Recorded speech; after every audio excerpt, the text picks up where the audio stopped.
Hello everyone, welcome back to my channel. ഈ വീഡിയോയിൽ +1 business സ്റ്റഡീസിൽ ക്രിസ്മസ് എക്സാമിന് ചോദിക്കാൻ പോകുന്ന വൺ വേർഡ് ക്വസ്റ്റ്യൻസ് നോക്കാം. ഓൾറെഡി 2024, 2023, 2022 ഈ 3 വർഷങ്ങളിൽ ചോദിച്ചേക്കുന്ന എല്ലാ ക്വസ്റ്റ്യൻസും ആൻസേഴ്സുമാണ് നോക്കുന്നത് കേട്ടോ. അപ്പോൾ നമുക്ക് സ്റ്റാർട്ട് ചെയ്യാം. ഫസ്റ്റ് ക്വസ്റ്റ്യൻ നോക്കിയാൽ, selling adulterated goods is against dash responsibility of business. Adulterated എന്ന് പറഞ്ഞു കഴിഞ്ഞിട്ടുണ്ടെങ്കിൽ ഈ ചീപ്പ് ക്വാളിറ്റി സാധനങ്ങൾ, ഇൻഗ്രീഡിയൻസ് ഒക്കെ ആഡ് ചെയ്തിട്ട് ഉള്ള ഗുഡ്സ് വിൽക്കുന്നത് ഏത് റെസ്പോൺസിബിലിറ്റിക്ക് എഗെയിൻസ്റ്റ് ആണ്? അതിന് ആൻസറായിട്ട് നമുക്ക് എത്തിക്കൽ റെസ്പോൺസിബിലിറ്റി ഓർ ലീഗൽ റെസ്പോൺസിബിലിറ്റി, ഇത് രണ്ടും അതിന് ആൻസേഴ്സിൽ വരും കേട്ടോ. എത്തിക്കൽ റെസ്പോൺസിബിലിറ്റിയും വരും, ലീഗൽ റെസ്പോൺസിബിലിറ്റിയും വരും. One man one vote is the principle of dash form of organisation. Answer cooperative society. Okay, അപ്പോൾ കോപ്പറേറ്റീവ് സൊസൈറ്റിയുടെ പോയിൻറ്റ്സ് എഴുതുമ്പോൾ, ഫീച്ചേഴ്സ് എഴുതുമ്പോൾ ഇത് എഴുതാവുന്നതാണ്. The document which defines the objectives of the company is dash. ഏത് ഡോക്യുമെൻറ്റിലാണ് objectives of company? Memorandum of association. Important ആണ്. Clauses of memorandum of അസോസിയേഷനും പഠിക്കണം, എസ്സേ ചോദിക്കും. Next question, identify the internal source of finance from the following. ഇതിൽ internal source of finance എന്ന് പറയുന്നത് retained earnings ആണ്. Very important question. എന്തായാലും retained ഏർണിങ്സിൻ്റെ ഒരു ക്വസ്റ്റ്യൻ എക്സാമിന് ഉണ്ടായിരിക്കും. മിക്കവാറും അത് വൺ വേർഡ് ആയിരിക്കും. Indian railways is an example of dash. Answer is departmental undertaking. Okay, then the capital of a company divided into number of equal units, each such unit is called a dash. Answer is share. Okay, next one, warehousing provides dash utility. Answer is time. Place എഴുതി തെറ്റിക്കരുത്, time ആണ് കേട്ടോ. Then the person who is taking an insurance policy is called a dash. Answer is insured.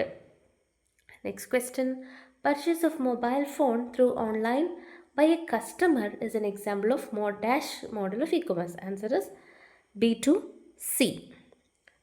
കാരണം mobile phone customer ബിസിനസ്സിൽ നിന്ന് വാങ്ങിക്കുന്നതാണ്, ശ്രദ്ധിക്കുക. അപ്പോൾ B2C ആണ് കേട്ടോ. Identify the name of A person who initiate form A company. ഒരു company form ചെയ്യാനായിട്ട് initiative എടുക്കുന്ന ആളെയാണ് പ്രൊമോട്ടർ എന്ന് പറയുന്നത് കേട്ടോ.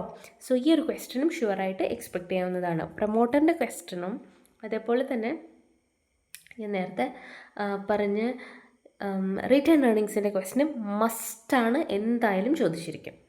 നെക്സ്റ്റ് നോക്കാം, which among the following came under extractive industry. അപ്പോൾ primary industry, secondary industry, tertiary industry ഒക്കെ ഉണ്ട്. ഇതിൽ എക്സ്ട്രാക്റ്റീവ് ഇൻഡസ്ട്രി ഏതിൽ വരുന്നതാണെന്നാണ് ചോദിച്ചേക്കുന്നത്. ആൻസർ എന്താണ്? അതിൻ്റെ ആൻസർ എക്സ്ട്രാക്റ്റീവ് ഇൻഡസ്ട്രി ഇതിൽ വരുന്നതെന്നല്ല, എക്സ്ട്രാക്റ്റീവ് ഇൻഡസ്ട്രിയുടെ അണ്ടറിൽ വരുന്നത്. Answer is mining. ദെൻ അറിയാലോ എക്സ്ട്രാക്ട് ചെയ്തെടുക്കുന്നത്. The elder member in Hindu undivided family is called dash. Easy question ആണ്, കർത്ത.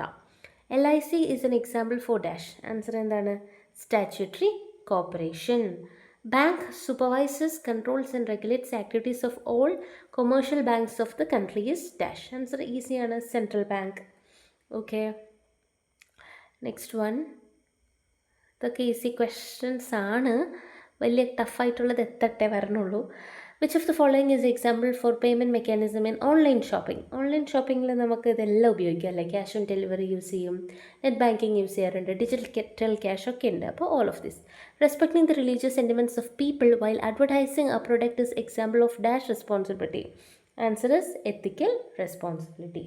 Next one, the person who is taking initiative for the formation of a company is dash. നമ്മൾ നേരത്തെ പറഞ്ഞാണ് promoter. The document defines objectives of the company's dash. നേരത്തെ പറഞ്ഞാണ് memorandum of association. Fill the blanks as per hint given. Furniture ഏതിൽ വരും? Fixed capital. Working capital examples ആണ് ചോദിച്ചേക്കുന്നത്. നമുക്ക് cash എഴുതാം, ഓക്കെ, എക്സാമ്പിളായിട്ട് ഡെറ്റേഴ്സ് എഴുതാം, ഏതെങ്കിലും കറണ്ട് അസറ്റ്സ് ആൻസറിൽ എഴുതാവുന്നതാണ്. ഇനി അടുത്തൊരു ക്വസ്റ്റ്യൻ പേപ്പറാണ്. Which among the following is A tertiary industry. Answer എന്താണ്? Banking. The next one, find the odd one out. Strike, power failure, management inefficiency, flood. ഇതിൽ ആൻസർ വരുന്നത് ഫ്ലഡ് കേട്ടോ. ഫ്ലഡാണ്. ബാക്കിയുള്ള ഹ്യൂമൻ കോസസ് ഒക്കെ പറയാം. Flood natural cause. The eldest member in Hindu undivided family business is called karta. Already നോക്കിയതാണ്, പറഞ്ഞ question ആണ്.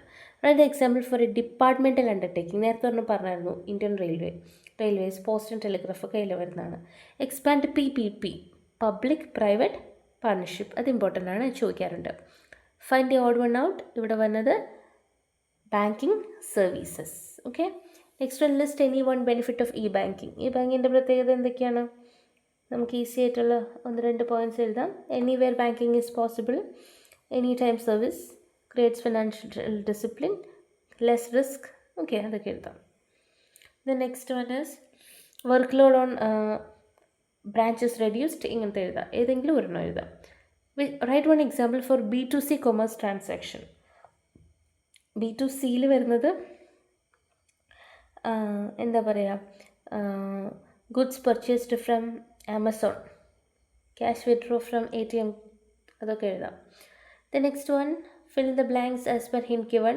Operate within law, legal responsibility. Produce goods at a profit, അത് ഇതിൽ വരും economic responsibility.